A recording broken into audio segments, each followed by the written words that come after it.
Welcome to A Slob Comes Clean, the podcast. I'm Dana K. White. I forgot what it was that I was recording. I share my personal deslobification process as I figure out ways to keep my own home under control. I share the truth about cleaning and organizing strategies that actually work in real life for real people who don't love cleaning and organizing. Thanks for joining me today. This is podcast number 368, and I think I'm going to call it another round of decluttering and clothing. So I'm answering some questions that have been submitted at askdanakWhite.com. If you'd like to submit questions to be answered on podcasts or YouTube live videos, I'm sorry that I'm not able to, designate exactly where they're going to be answered, but you should be listing all the places, right?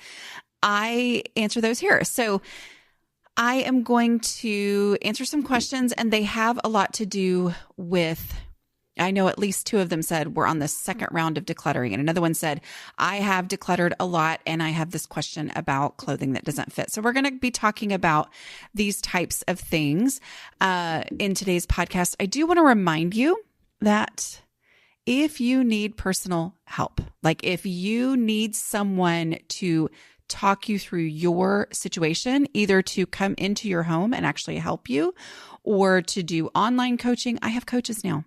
Yeah, I'm so proud of them. They are doing amazing things. They're working with people.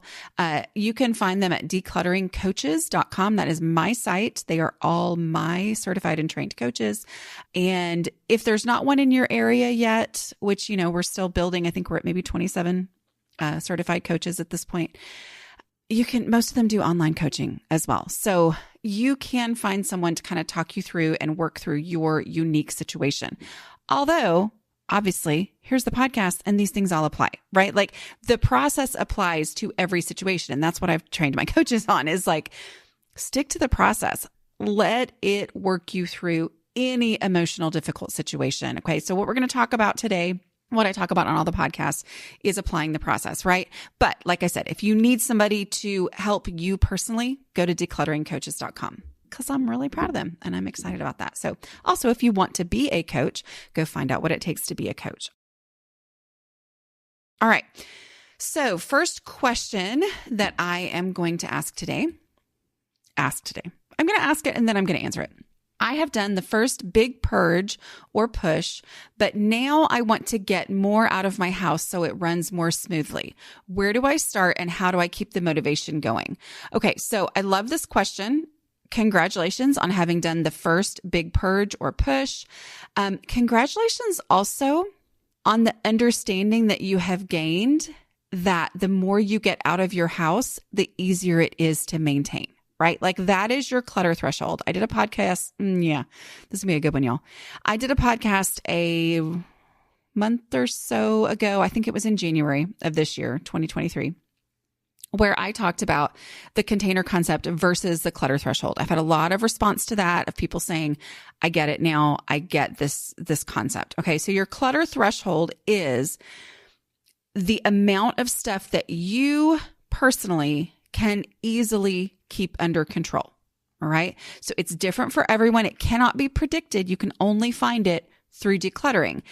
And it's this, what this person, this question asker is understanding, which is I want to get more out of my house so it runs more smoothly. The less stuff you have in your house, the easier it is to keep under control. Your clutter threshold is the point at which you go, oh, wow, this is not hard anymore. Okay, I can do this. Oh, okay, this is the amount of stuff that I can handle. Does your clutter threshold sometimes fluctuate according to what you have going on in life? Yes, it absolutely does. There are times in your life where you can handle more stuff. And then sometimes life starts to get crazy. You have little ones, or you just have, different things going on. You're, helping your aging parents. You are really busy at work or stressed out about whatever issues. And your clutter threshold may go lower. Right? You may not be able to handle as much stuff at that time. And so it's like we're just going to tell a Bible story right now, right? Like the Jonah story. I don't quite understand why the people, when Jonah was in the boat and the waves and all this stuff, and I won't sing the song, but anyway, Jonah's in the boat and there's this huge storm and the people in the boat are throwing things overboard to try to I don't know why, y'all, but I'm sure they had a reason, right? Until they finally got to the point where they were like, okay, it's Jonah. He's the problem. But that's the mental image that I have. It's like, things are crazy. I'm going to have less stuff to have to deal with so that I, have less stuff to deal with. And that's less stress, right? Because every bit of stuff, especially when it's over what you can handle in the current state that you're in is just extra stress, right? Okay. So the question again was, I have done the first big purge or push, but now I want to get more out of my house. Most likely that's some momentum that you're experiencing. Where do I start and how do I keep the motivation going? Okay. The key here is, where do I start? Because the starting is what gets the motivation going, and the where you start is what keeps the motivation going. I'm talking about the visibility rule. All right. It can feel like, well, I did the first round of decluttering, which, I mean, different people do things in different ways. Some of you are going through so methodically that you're not necessarily doing it in rounds. A lot of you are at the point where I am, which is also realizing that you will be decluttering for the rest of your life if you want your house to be under control. It's not a one-time thing. I want to make sure that nobody's getting that idea here. Okay. But where do you start? You start in the same place. You start in the most visible place in your home. When I'm talking about the visibility rule, this is where I always recommend you start decluttering. I am talking about your actual entryway where people enter your home. My in-laws had an entryway that no one ever came to. Like, they knew it was a delivery person if they ever came to this store, because even the delivery people who'd been coming to their house for a long time knew to come in through the garage. Like, everybody came in through the garage. So for them, it was the garage. Would it have been frustrating for me? They kept it just perfectly fine. But for me, that would have been really frustrating because that was the laundry room. People had to walk through the laundry room. They kept it great. It always looked amazing. But the place where people enter your home, that's what I'm talking about. All right. I had somebody mention one time that they realized, oh, for me, that's actually my garage. People come through my garage and I have had it completely a cluttered mess, and it made me feel horrible every time somebody had to come in my house. Now, the reason that we start in this space is that this is, yes, a lot of times people say, but I'm not the one who sees that all the time. That's not the most visible thing to me. But there is just something about the frustration and the defeatingness, whatever, of feeling like you've made progress and then being humiliated when someone walks into your house. Because the first thing that they see, their first impression, is total disorganization and clutter, right? And so even though you've done the first big purge, and let's say, this is all I know is what you put in the form, but let's say that you did a huge decluttering. Like, you pretty much, a lot of people would say you had completely decluttered your home. Yes, of course. Their house is perfect, but you personally are wanting to get more out to make your life even easier. Okay. Where are you going to start? Start back in that space. If you decluttered and you're like, okay, I decluttered, but I still have a lot of stuff and a lot of people wouldn't think that my house had been decluttered. Where are you going to start? Start back in the most visible space. Like, it is for the purpose of giving you a place to start, just because you need a place to start. And the beauty of starting in the most visible space is that the progress you make is going to be visible. You're going to feel better about your house. You're going to experience when somebody comes over and you go, oh, no, they're coming in. Oh, they can. It's fine. Oh, wow. Like, those feelings, that's how you keep the motivation going. Like, that was the second part of your question. How do I keep the motivation going? You keep it going by experiencing the visible results of the work that you have done. How do you guarantee you're going to experience the visible results of the work that you have done? Do work in visible spaces. Okay. So if you did the first purge and you still have tons to go back. You're a different person now. Because you just said you did a first entire purge. Even if the house is still super cluttered and you think, oh, is there really any hope for me? You are different because of the work that you've done. So when you go back to that first visible space, it is going to look different to you. It's going to look so different to you. Stuff that you agonized over the first time, you're probably not going to agonize over again. You might have said, oh, I don't know, but I would look for it here and blah, blah. The experience that you have gained asking the first decluttering question, where would I look for this first? And then you put it in that place. And then you've lived life for a while and you've found things in the first place where you looked for them. You trust yourself more. You are a different person now. You have experienced that life is easier with less stuff. It's going to look different to you. So go back to that space again and just go from there. And this time be more ruthless. If your house looks amazing after the first purge, go back there again, because you're in a place right now where you said, I want my house to run more smoothly. So the less stuff I have, the more smoothly it runs. Okay, what else can I get rid of in here in this space? Because first of all, it makes sure that the progress you made before is maintained, because you deal with anything else that's kind of crept into that space, right? The whole visibility rule is that you start in the most visible space, you work in there, and then the next time you're inspired to declutter, which is sooner because you've seen the visible progress, you go back to that first space, take 5 minutes to get it back under control, and then move to the next one. And that's how you actually produce momentum. So going back to this space, if your house is great and amazing, go a little bit farther, go a little bit further, whichever one the word is. Y'all know I get confused on that. Anyway, but keep working in that space. And maybe you're like, well, this space looks pretty good. Okay. Then it's only going to take you 5 minutes. Then it's only going to take you 10 minutes, right? But you do a little bit more in there, and then you move to the next most visible space. And that's how you make sure that you are really, truly making your way through your house. And that's how you really experience the benefits of the work that you're doing, which is the whole keep the motivation going. Because you asked, how do I keep the motivation going? That's how. Visible progress, visible success. All right, next question. What is your advice? This is a very similar question. Actually, it's so similar that I don't think I need to answer it again, but I'm going to read it again anyway, just so that you know. I'm going to read the second question, just so you know. I don't know why I thought this was a different enough question to put it in the same podcast. Whatever. What is your advice for making the second pass of all my spaces after having decluttered the whole house for a year? Okay, well, let's talk about this way. The other person said they had done the first pig purge. The first big purge. This person said that they having decluttered the house for a year. So let's talk about this. If you did it for a year and your house looks amazing, go back and listen to the first answer.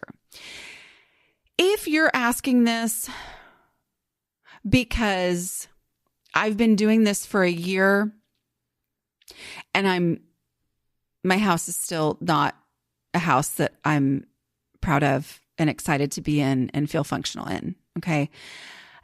Let's talk about that. It may take you years. It will take you the rest of your life to keep your house decluttered. Okay. So acknowledge, first of all, that re-decluttering is a thing. Just because you decluttered a space, whether it be a visible space, whether it be a closet, does not mean that you can't go back to that space. It doesn't mean that you shouldn't go back to that space. You should. Even if you feel like you did it absolutely perfectly, go back to that space and go through the process again. Why? Because the process is not arbitrary. It is a process for you to follow, and you ask yourself, is there any trash in here? And if there's trash, you get rid of the trash. And if there's not, you get to move to the next step. Is there anything easy in here that has drifted into this space for whatever reason that has an established home somewhere else? I'm going to go take it there right now. Is there anything in here that's a donation? That's you have a process to follow to go back to. But what if you say, after having decluttered the whole house for a year, have you been following the visibility rule and have you been following the 5-step process? Or have you been just kind of on your own going and getting rid of things that were obvious for you to get rid of. And you're like, okay, I've been doing this for a year. I've been getting rid of a lot of stuff. And my house is needs to still be decluttered. How can I do a second pass? This time, follow the strategies. And celebrate the fact that it's going to be easier because of the work that you already did over the last year. But go back to the front and say, this time I'm going to go through and I am going to follow Dana's advice and I'm going to try the visibility rule to keep myself motivated. I am going to also make sure that I focus on the spaces that are really, truly going to, make me feel like my house is hugely improved. And I'm going to follow the 5-step process. Before I was just kind of getting rid of stuff all over the house. And yeah, I made it through the house, but this time I am going to, I'm going to follow the 5-step process. Even though there's no way she's right, even though there's no way there's trash, even though blah, blah, blah, I'm going to follow it anyway. Because remember that my 5-step process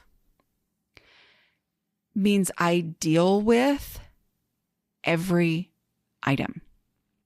One of the things that I don't remember where I was reading this. Where was I reading this? It seems like it was in the last 2 or 3 minutes. Oh, it was an email that I had received from somebody who said they tried all these different decluttering methods, like all of them, all the ones you can think of, they tried them. And they always had all these little things left over that just didn't fit any of the actual, that just were left over. So they'd been through the decluttering process. I'm putting that in quotes with my fingers here.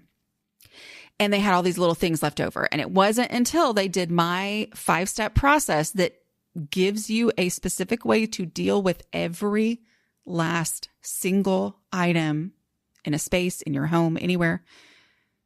It gives you real, actual tools to make final decisions and act on those final decisions about every single item.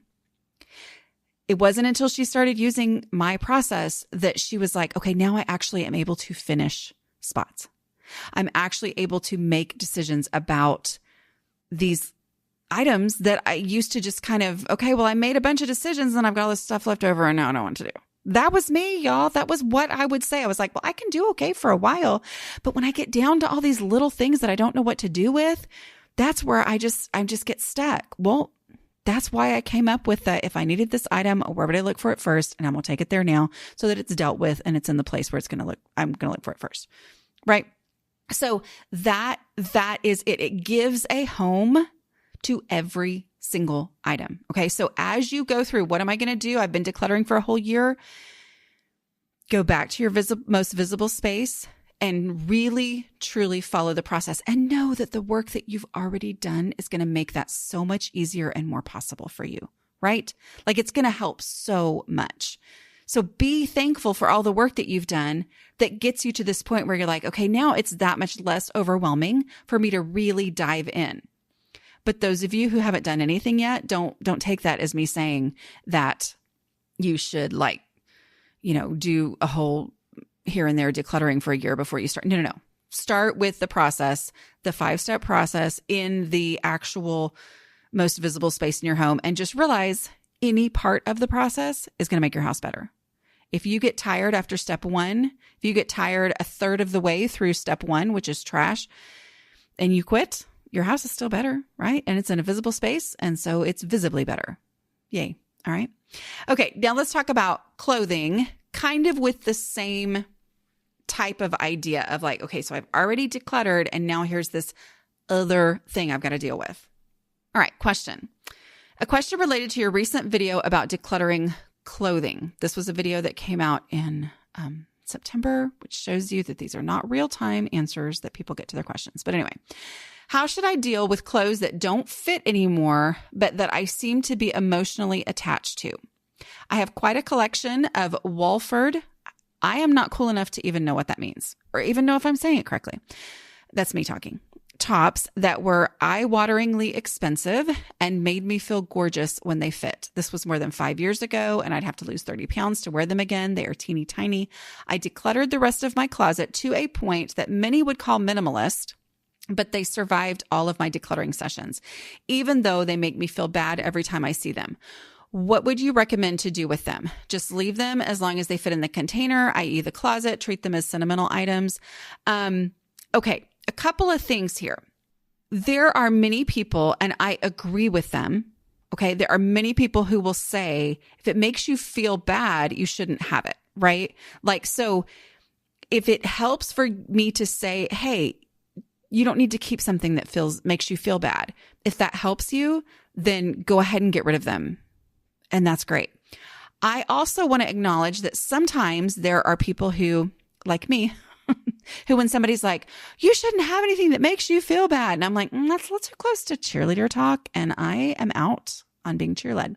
So, like I'm just kind of like, I need some more concrete, actual, like, no, anyway, y'all know me. I'm rebellious. I don't like to be told what to do. But anyway, even if it's something like that, even if somebody's trying to be super encouraging, sometimes it can backfire with me, right? So my point is, if it makes you feel bad, feel free to get rid of it. I think of that as my head explosion rule, right? Like this feels like a head explosion situation in that you're like, these were eye-wateringly expensive. Okay, well, they're not retaining value by sitting in the closet, not being worn, right? Okay, so, all right. And I feel like all of this, but know that I just had to come to this point where I'm like, if it makes my head feel like it's going to explode, my head's not worth exploding. My head's more valuable than that. So I am going to get rid of something instead of having my head explode. That's just what I'm going to do. I'm letting myself make that decision. If that helps you, then that's what you should do. Okay. Like if it helps you to think of it as a head explosion situation, then go ahead and get rid of stuff. All right. But let's go with, okay, well, I still feel like I can't, blah, blah. All right. Well, let's talk about this minimalism idea. Y'all know I don't declutter with minimalism in mind. I see the value of minimalism. Like we talked about before, your house is easier to manage with the less stuff that you have. And yet I don't call myself a minimalist because I tend to be an extreme type of personality, a very much all or nothing kind of a person. And so I have to try to stay away from all or nothing thinking, right? Like I have to be really, really careful about all or nothing thinking. So minimalism is something that kind of sends me into that all or nothing thinking. And it tends to paralyze me. Like I think, because I'm getting into the should I have this or should I not? And I'm like, I can't use that to make decisions. It is not helpful for me to think of what should be in my home. This is probably also back to the whole like, if it makes you feel bad, you should throw away or whatever. Get rid of it. I'm just like, I have to take the shoulds out of things. If the shoulds are helpful for you, that's exactly what you should be doing. But if the shoulds are the things that make your brain spin out and keep you from being able to make a decision, then say, okay, I have space in my container. You said that you have decluttered to the point where you don't have a whole lot of stuff. And so you do have space. And so are you feeling bad because of the weight? I mean, okay. That's up to you and however you're dealing with that. I mean, we're not going to shame anybody for anything like that around here. I mean, come on, we all fluctuate over life, right? I mean, like that's just reality. Or are you feeling bad about not being as minimalist as you should be? Because that's where I will step in and go, yeah, don't worry about minimalism. That's one of the reasons I say that is because there are people who are like, but it will rip my heart out to get rid of this. It will make me feel like I am completely giving up on a huge part of who I am and blah, blah, blah. And yet if I'm a good minimalist, I shouldn't have it. I don't worry about that. I don't consider myself a minimalist. I don't make decisions, decluttering decisions according to minimalism. I just say, does it fit in my container? And so if you say, if it's in my container and I want to keep them, then keep them. Does it help you to do that, to realize that you're not a failure in your home because you kept these items? Okay, so it's like, where are the bad feelings coming from? Right? Like, and identifying that sometimes will help you go, okay, well, I'm willing to get rid of them for those bad feelings' sake and these bad feelings sake. Or anyway, I don't know. I hope that makes sense, that And whenever I say, I hope that makes sense, I hope I'm explaining it correctly. Everyone, y'all all get it. I know every single person listening gets it. Every once in a while, there'll be somebody's like, it is so offensive when people say, does that make sense? Like they think that I'm not smart enough. I'm like, oh, I never questioned you. I was only questioning my ability to explain it, right? Anyway, so that's my advice, is to chill out about either getting rid of them, if you really want to get rid of them, and say, well, that's money that was already spent and it was part of my life. And yes, I have to grieve. I have to grieve that I am not wherever phase of life that I really enjoyed and I loved wearing these shirts. I'm not in that phase of life anymore. That's tough. Okay. And sometimes part of that grieving process is letting go of the stuff associated with it. Or if there's that part of you that's like, I want to keep these and I don't feel bad about keeping them, I just feel bad because it makes me a bad minimalist. Well, give that part up. I mean, just like however you need to think of it, whether that's keeping them or letting them go, to make you not have them be something that is frustrating you. Do you know what I mean? I feel like I'm not making any sense and it is all on me. But anyway, okay. So what do you recommend that you do with them? And then it said, just leave them there as long as they fit in the container or the closet, or treat them as sentimental items. I mean, yeah, either one. You can treat them as sentimental items. What is one way that we treat sentimental items? Well, we pick one. Like if it is something that you're like, this identifies a certain time of my life where I spent money on eye-wateringly expensive tops, right? And so this is sentimental to me. I mean, you're the one who brought up that this is sentimental. Okay. So where do you look first for your sentimental things? Where do you look first for things that have no place in your actual usable life versus, I don't know what the verses was supposed to be for, but like, where do I look first for sentimental stuff? Are you willing to put this in your memory box, your keepsake box, whatever you want to call it? Are you willing to put it there?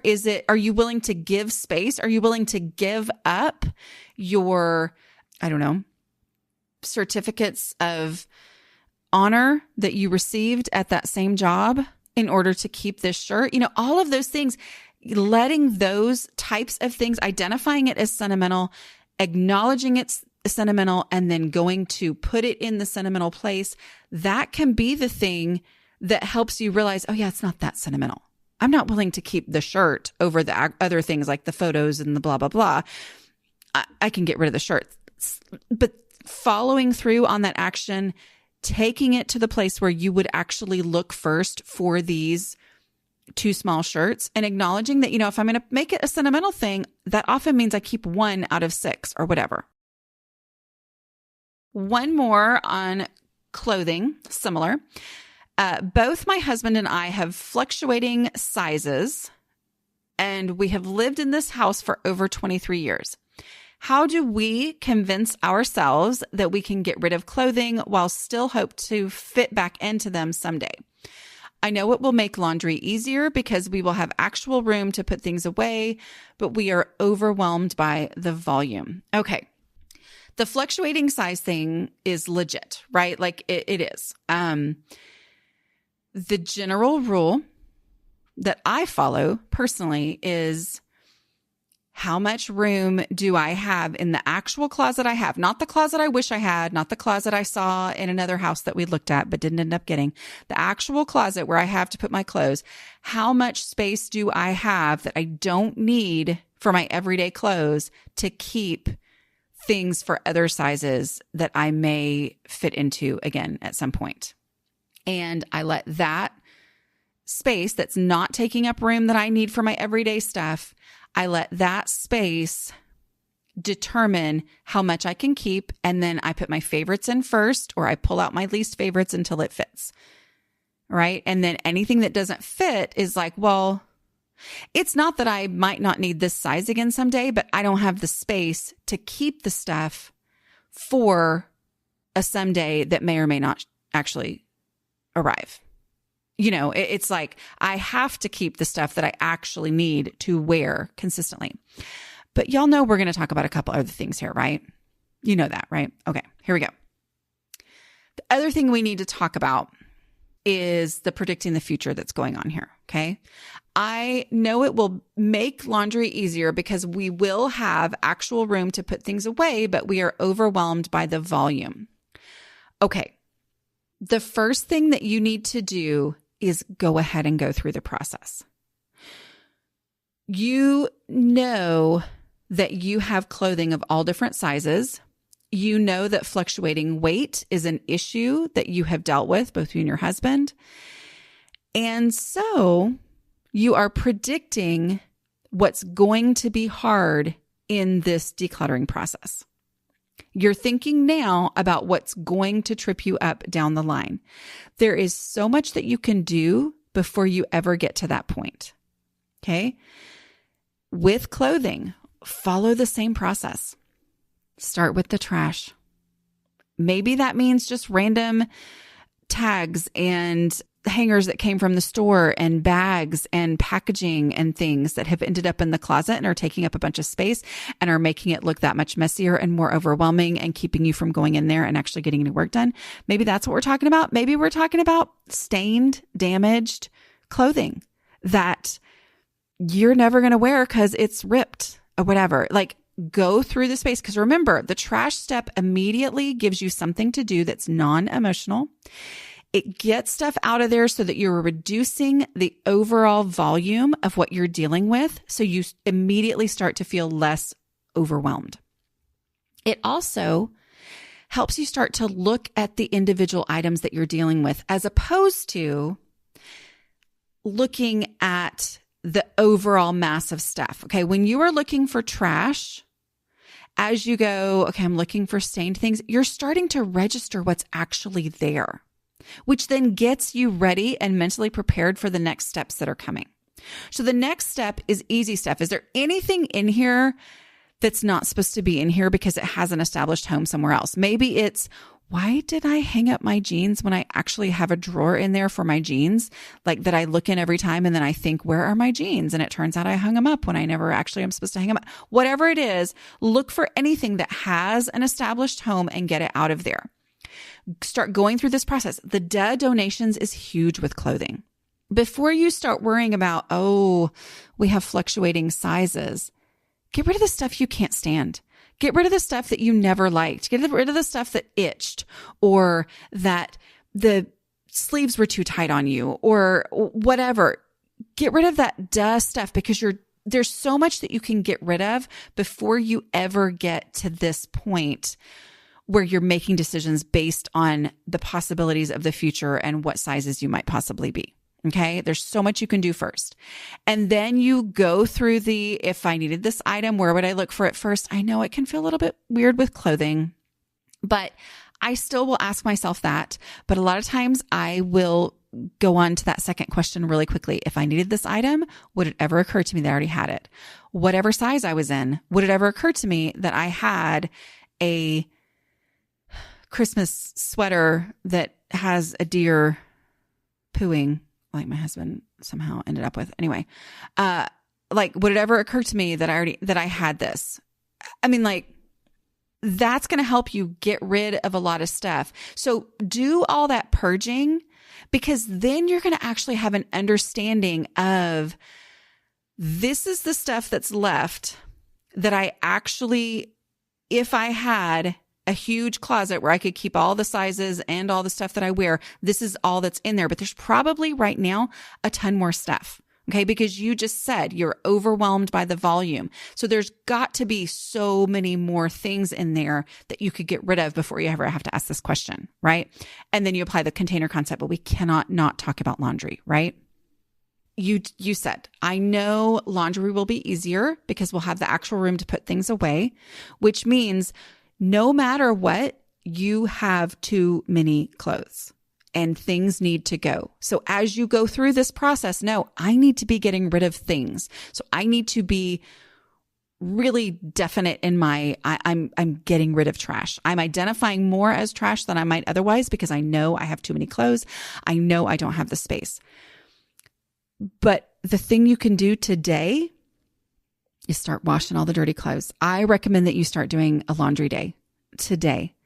Gather up all the stuff that is dirty and put it into piles and do the laundry. Do the laundry, and as you're pulling things out of the dry, as you're putting things in the dryer and you realize this is torn beyond anyone ever being able to use it, I'm going to go ahead and throw it away, right? Or as you're taking it out of the dryer and you realize, oh, I cannot stand this thing, or this is actually a dead donation, put it in the donate box. Okay. So that's going to be reducing and reducing all through that process. And then as you have all those things in piles and you're in the midst of going through this first laundry day, remember, first laundry day is no indication of what laundry day is going to be like, right? Not at all. First laundry day is all the clothes that you've been behind on. The second laundry day is your first time you realize, oh, this is how many clothes we wear in a week.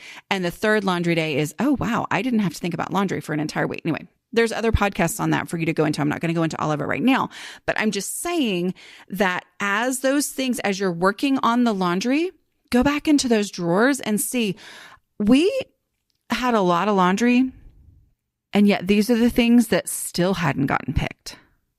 It's because you don't like them, right? If there's something that you could wear that would technically fit you right now, and it got passed over for all the other things that you had and for the emergency loads that you did, those are donations. Go ahead and get those. They're clean because they're in the drawers or they're in the closet. Stick them in the donate box. Start working on that and getting stuff out before you start stressing over the sizes. Y'all, this is always my advice. The that stresses you out the most, this is the main thing with sentimental stuff. The thing that takes your breath away, that wakes you up in the middle of the night, that is the first thing you think of when you hear somebody talking about decluttering. You think, oh, what am I supposed to do about this? But we have all these different sizes of clothes, and oh my goodness, am I going to be successful this time when I blah, blah, blah, and all that. Take all that out and say, I'm not going to start with that stuff. I'm going to go ahead and get rid of other stuff that's not emotional. Deal with the clothes that don't make your brain spin out on this subject, that don't make you think about, oh, I thought I would never have to go back to that size, and then I ended up having to go back to that size. What if I go back to this size? Blah, blah, blah. Okay. Like, let all of that go and just start getting rid of the things that you would get rid of no matter what size you were at. Okay. All right. I hope this has been helpful a little bit. I felt like I got a little preachy. Sorry about that. It basically comes down to follow the visibility rule. Start with the easy stuff. Follow the process. No matter what you are dealing with, follow the process. It's never going to fail you. I know that's a lot to say. I get it. It feels a little weird, but it doesn't. Like it builds upon itself. It lets you stop at any moment.